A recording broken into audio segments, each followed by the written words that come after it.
What's up, YouTube? I hope you've been enjoying the EGC winter series that's been going on. I've had a pleasure of casting a few of the series, and I wanted to highlight this is a game that the Viper played against Lenok in one of the final rounds of this series, and he was playing the Abbasid dynasty versus the Holy Roman Empire. It isn't a civilization we see a ton of right now, and this is the Viper, one of the best in the game, playing this civilization. So I figured we would just hone in and try to see if we can catch a little bit of what his strategy is. So I will be looking exclusively at from a Viper's perspective and speeding it up a little bit as we go through. Let me know down in the comments what you think about a comment like this, and perhaps I'll be going through and breaking down some of the other strategies that we see throughout this tournament.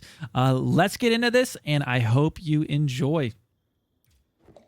Okay, so we're going to just watch Viper's perspective. I'm not going to reveal the rest of the map. He is starting off with 6 villagers on sheep. I'm going to try to just call out exactly what we're seeing here, so perhaps you could copy this build order. He's up against the Holy Roman Empire, and the map is Altai, so you know this is what's going to look like. For those of you unfamiliar. So he went for 6 to sheep. 1 new vill is going out to gold. He split 2 villagers because this will help with gather rate. Got as close as he could to the town center. So this is one thing to note. Though the Abbasid dynasty do get benefits from berry gathering, it's just not worth the walking time at the beginning as far as trying to age up as fast as possible. So that's why he's going for the sheep.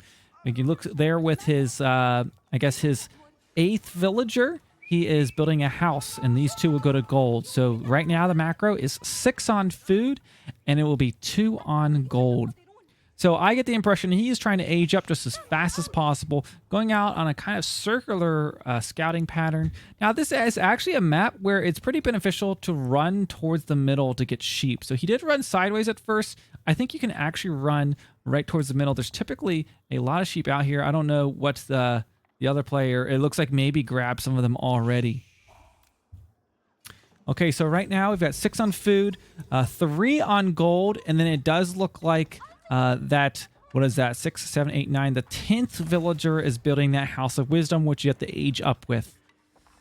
So again, that's 6 on food, 3 on gold, and then building that House of Wisdom. That's going to be built, right around the 2-minute mark here, just about when he is be getting a lot closer to aging up. Bringing those sheep back, you see he got pretty close, and then let the sheep do the rest of the walking. You don't have to walk the sheep all the way in. I've been doing this a little bit recently myself. Now that villager that was building the House of Wisdom is now building a lumber camp, and then a new villager, you can see he has 8 on food actually right now. So 8 on food, 3 on gold, and 1 on wood at the moment.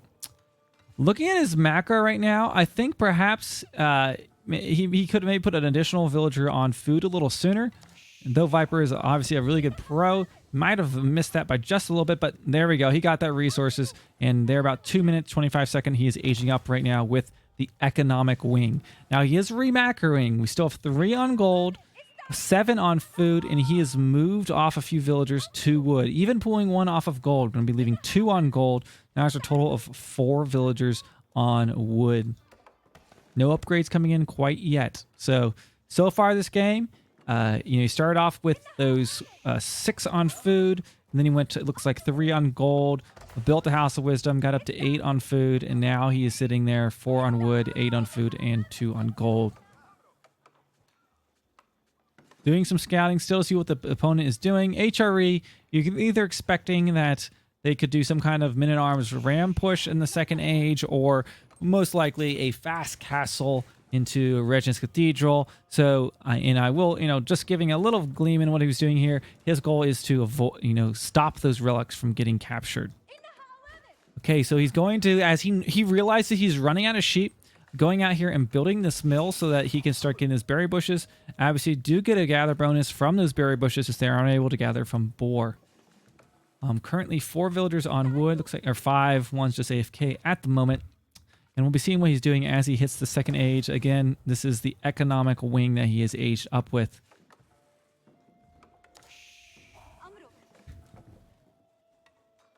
And going for a house there right now at, it looks like 18 population, going for that house. You can do it 18 or 19, whatever you're kind of feeling there. And why is he gathering all this gold? Because he's going to be getting fresh food stuff. This costs 125 gold, and 50 food. Now you see some players go for stone in transition for a second town center. He has not gone for that quite yet if he is going to go for a town center expansion. So I think he's prioritizing getting, there we go, instantly queued. Look at that, fresh food stuffs right away, queued that up. He's actually now pulled off of gold, 2 villagers off of gold to go build that barracks.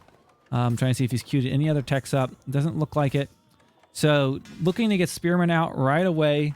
And I think he's going to go with a spear archer comp, if I'm not mistaken here.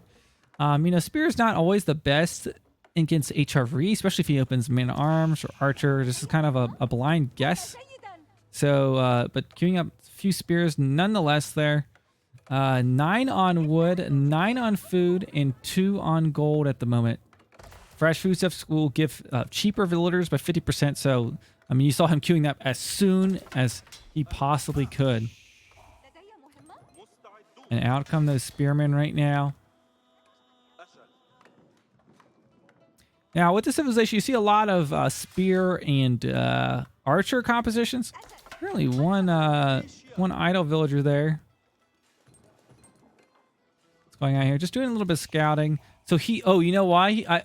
I don't know how early he saw this stable, but I think he might have saw that stable, and that's what influenced him to go to those spears, or he might have just been planning on doing it anyways. But nonetheless, should be able to go out and do a little bit of harassment if he's just making cav. And this is a map where gold mine's rather exposed, so I think he can come down here and poke at that gold mine. I think that's exactly what he's going to be doing.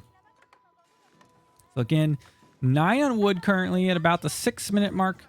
9 on food, so an even split between food and wood right now. Training up spearmen, and now going for that upgrade after he has trained, I think, total of 3 spearmen. And he's coming down here. I think he's going to harass that gold mine a little bit. You know, HRE players go for fast castle so often. I think he's just kind of feeling good about going out and laying down some harassment. And he is also walking a villager out. Now, this is a really critical thing he does. He's using the time on this villager to walk out because he's going to build a wall segment to deny these relics from the Holy Roman Empire, which is so important up against HRE. You got to know your opponent, know what you're going to do. This is a good map to go out and wall those chokes easily. It looks like he was trying to maybe deny this this hunt, but he's not going to be successful with that. And now you can see that golden shear is achieved. Since he has 10 structure connected here in the network, it gives him plus 10% for all resources gathering rates right now.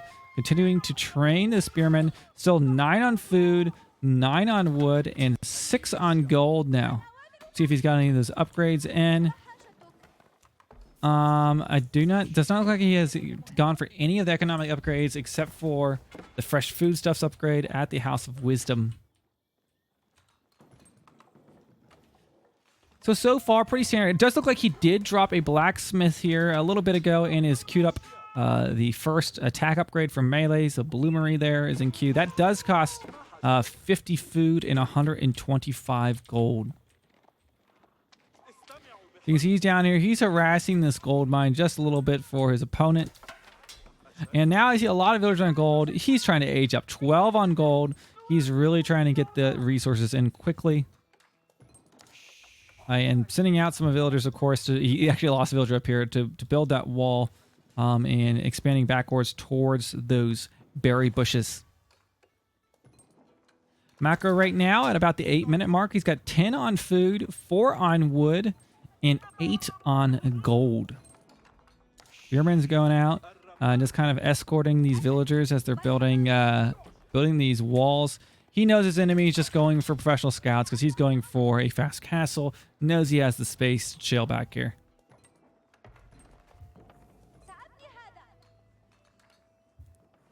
So macroing the age up. I'm going to speed up just a little bit.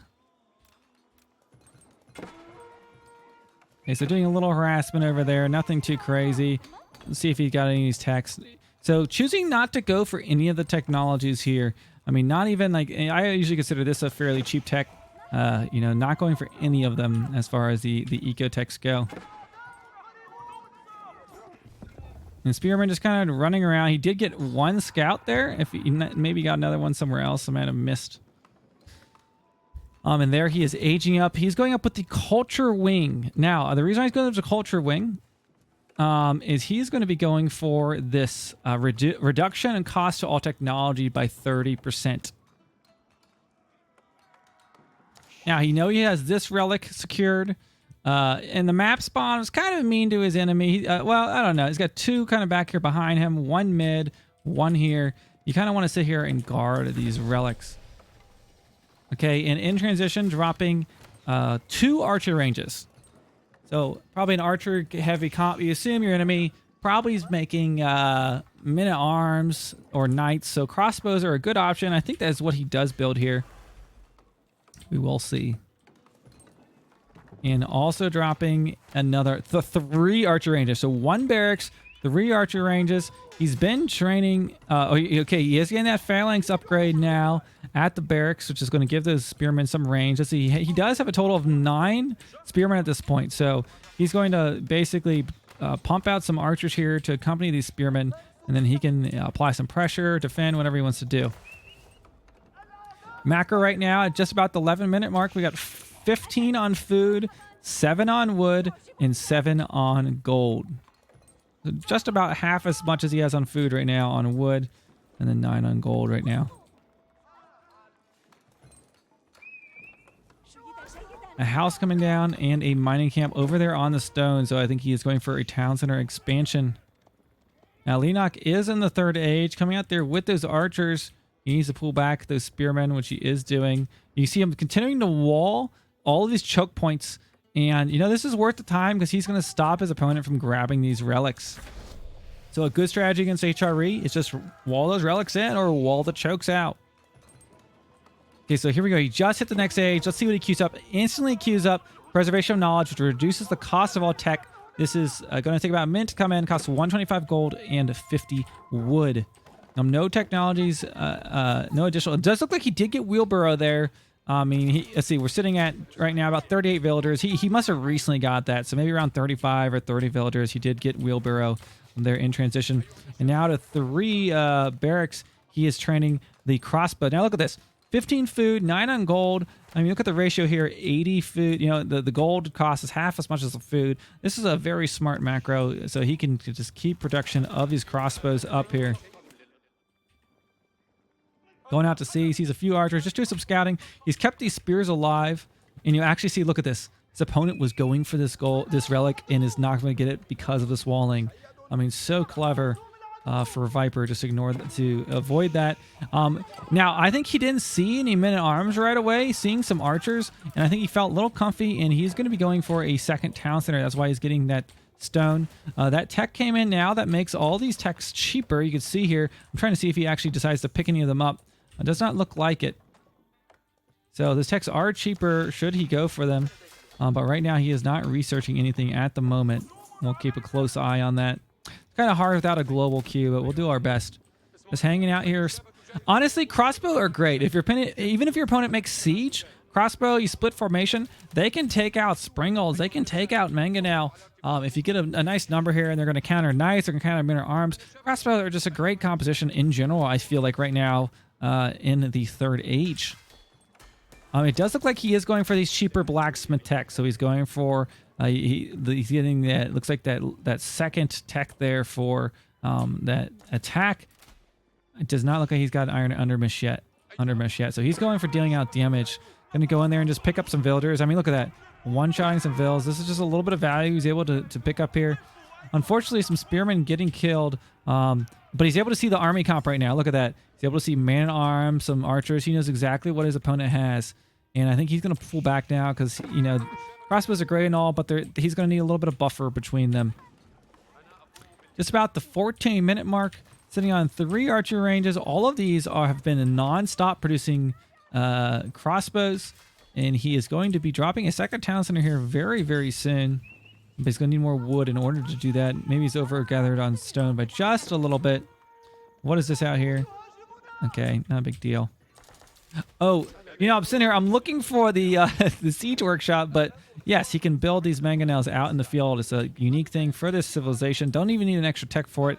400 wood, 200 gold. He sees the archers. He knows that these mangonel are going to do some damage. Now watch what he does with these mangonels throughout this. This is nuts. You see Leenock doing what he should do, splitting his units up, but backing up. Now he got the attack upgrades first, and so they're really dealing out the damage here on any of these units. I actually think the archers could have stood and fought, which they are kind of doing now. They're continuing just to keep 3x3 crossbow production here, and making some really nice trades at the moment. You can see that Manga now getting in on the fight, but is ultimately going to go down. But just keeping those crossbows alive, kiting back. Tech-wise, is going for the military academy before even getting iron undermesh or fitted leatherwork, which is going to reduce the time it takes to produce infantry. Very interesting. So he just really just wants to pump out tons of archers. Look at that. He's got the food and gold right now. So very interesting idea. I usually go for this a little bit later, but kind of nice to see here. And obviously the kiting advantage that these crossbows have, even though there's just a giant HRE army, I think the HRE player might have overextended a bit here. I mean, he's been able to just kill a ton of units, and now he's dropping a second town center. Of course, his villagers cost a fraction since he has those upgrades. He's got those cheaper techs, so this is where those techs and this booming is just going to start to pay off for him. So he's just played this real safe, applying pressure with crossbows, but falling back. He lost a few, but he's killed a lot of man-at-arms, killed a lot of archers. He's gotten plenty of value out of these and protecting his back line. You can see just walling these chokes, these little walls, just make the difference. Also working on bringing in some relics. Let's see what techs he goes for next. Nothing yet. He's got those unique ones he could go for if he made camels, but doesn't seem to care about them at the moment. It's still just that first technology here at the House of Wisdom, and now 2 town centers. And let me show you the difference in villagers right now. 53 for Viper and 46 for Leenock. I think Leenock actually pulled villager production in order to produce all of those, all of his army. But you know, it's kind of an all-in situation here. So I mean, here comes 2 rams right now. Viper's got to answer this. He had built 1 mangonel back here. Now watch. He's going to pull villagers and repair this mangonel during this battle, and it is a critical move for him. Able to build these springalds here. Springalds are very excellent against these battering rams, and it'll force his opponent to charge in. Still continuing to make those crossbows. That tech has coming through now for those faster military production. And there we go. Look at this. He's just going to shred these men-at-arms, kind of baiting them in. And here's the villager pool. And he's just going to sit here. And this mangonel is tanking, and he's just healing it as faster than these men-at-arms can even lay out the damage. And meanwhile, Crossbow's just dealing out the damage on those men-at-arms while the mangonel just continues to fire. And, you know, he had counted on this mangonel going down really quickly, but wasn't able to get it, and then now is losing a lot of archers. Now, Viper is losing some villagers, but let's be honest, he's on two town centers, so he can afford to do it. He's already up on villagers by a little bit, even with having lost a few. And look at this, he garrisoned his crossbows because archers are pretty good against them, but there we go. We see the mangonel cleaning up what is left there. Looks like a little raid did happen at the north. So I really liked his use of villagers here to keep this mangonel alive. I mean, he's made, what, a total of 2 mangonels this game, and then this I guess would be a 3rd mangonel when he builds this, and he had like 2 springals in that fight to shoot at rams. So bringing the villagers now forward to fight here. But I think you know, the crossbow spam seems to be a really effective build against HRE, because they're either going to be leaning heavily on men-at-arms or knights. Those are typically the 2 units you see out of HRE. And crossbows are just, they're great units. They're just great units, and he's able to, with this kind of a superior villager boom and economy, he's been able to keep up the production. And now he was low on food, and these harassments on his food line has really hurt him. But that was a really key moment. Look, another push coming down right now from Leenock, and Viper is just sitting back here with these crossbows, kiting back, shoot, kite back. We got springolds, of course, back. Now they only do 30 damage now, but they still, you know, they deal damage, and keeping this mangonel alive is just a big part of his game plan.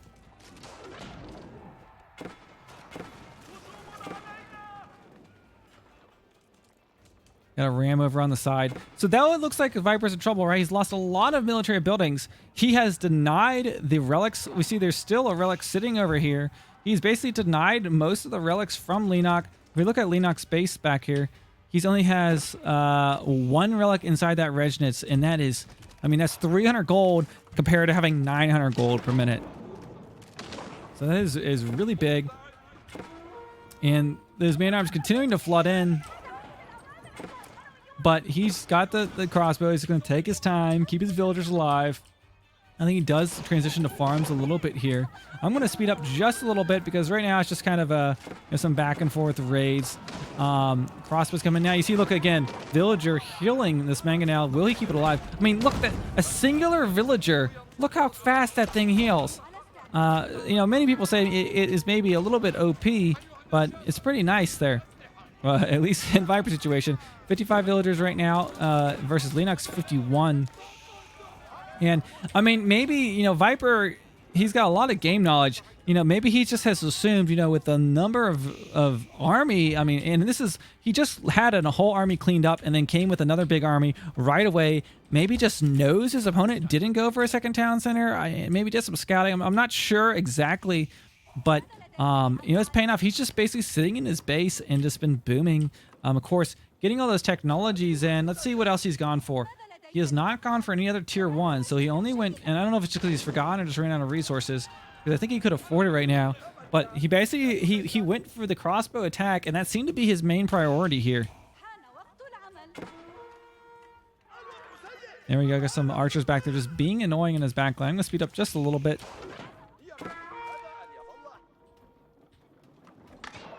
And he is able to corner the rest of those archers and take them out. Those are, of course, the biggest threat to his crossbows. And here comes yet another raid.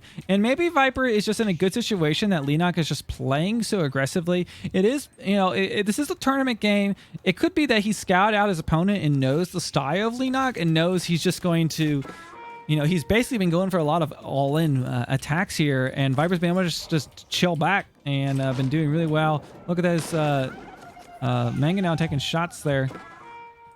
I'm trying to see if he's getting other technologies. He did not get any of his technologies, any of his economic technologies at all. From the looks of it, the only one he got was wheelbarrow. So, you know, whether he just you know, consciously decided not to do them or just forgot, you know, maybe that gleams a little of information into, you know, should you be getting all those technologies right away? With Jelly, yes, of course. But other civs, you know, maybe it's not worth the res to do it. And upgrading his towers, he does start to build several towers out here and upgrade these so that he's able to have some defensive locations.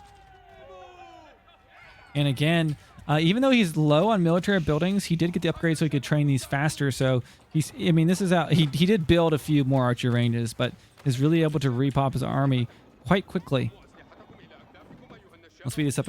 And now at this part, you can start to kind of assume like Lenok's kind of just been throwing waves of units at Viper, and Viper's been wiping them out. So Viper's in a really commanding position. You know, score-wise, says Lenok's ahead. You know, it's hard to really say. Score is kind of a hard judgment in its current state. But he does have 1, 2, 3 Springolds, 2 Mangonel, and he likes to bring, now notice this, he will bring these villagers along for the ride so that he can keep healing up his siege units. So it's very interesting. And that healing is so fast. Okay, so now he's on an elevation advantage here right now. So he just needs to get some shots off on the enemy Springolds as this engagement comes. Now, before we get too deep into this, let's see if he's researching other techs.